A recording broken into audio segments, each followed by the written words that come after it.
Donelson was only 21 when she first moved into the White House, making her one of the youngest first ladies, and she was noted for the charm and propriety with which she served. Everyone commended her for the fine food and drinks she served at her gatherings. But it turns out that she wasn't just a good hostess and a charming lady for serving things.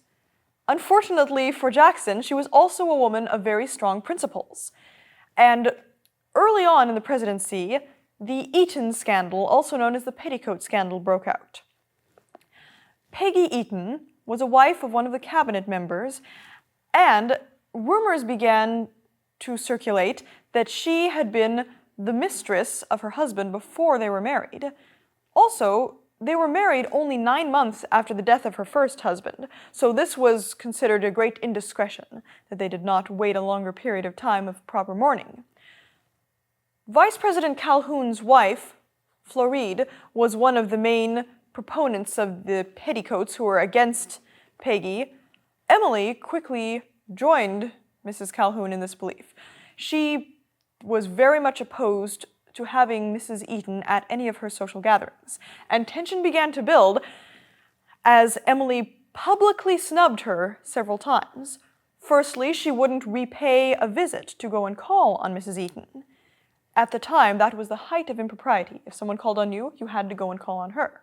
One time, when Emily was pregnant, when she was rather sick on a boat ride, she wouldn't accept any aid from Mrs. Eaton and ended up falling off the boat as a result.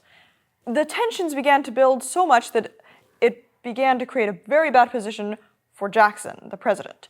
So he tried to tell Emily that she needed to be more friendly, and she wouldn't do it. So she ended up leaving the White House and to go back to Tennessee, to her home.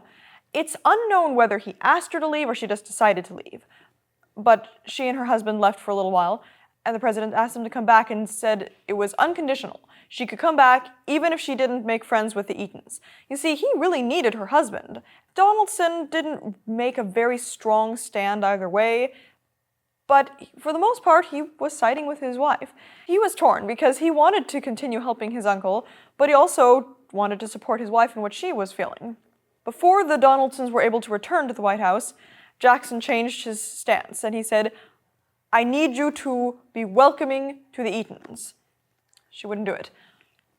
Eventually, he had to concede and say, "Please, come back, I really need you." So she came back, and they lived at the White House for a while. But around this time, partly because of the whole Eaton scandal and because of her occasional bouts of ill health, he appointed another hostess who was his daughter-in-law.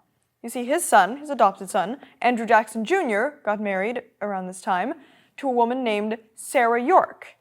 And as soon as they were married, people began to wonder, will she be the new White House hostess? Now, that was not what Jackson wanted, because he really liked having Emily in that role. And Emily was more suited for that position, being that her family was so close to his, and she knew more what he liked, whereas Sarah came from a Quaker family, and she had a very different background. So he appointed her the mistress of the Hermitage, his plantation, and she lived there with her husband for a while.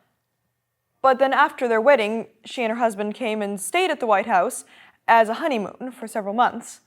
And eventually he invited her to come and stay there. So from 1834 or so onward, both ladies were in the White House as hostess, making it the only time in history when there were two acting first ladies.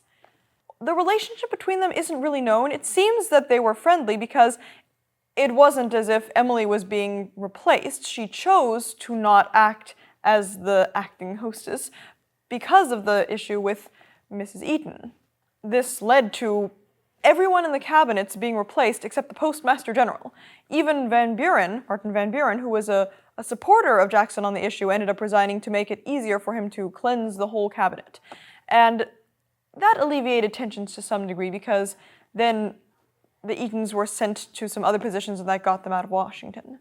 By 1836, Emily was really suffering from ill health, so she went back to Tennessee.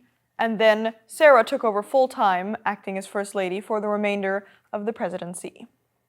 Sarah became a very close confidant of Andrew Jackson. She cared for him greatly, and he was very fond of the children, the 5 children whom she and her husband had.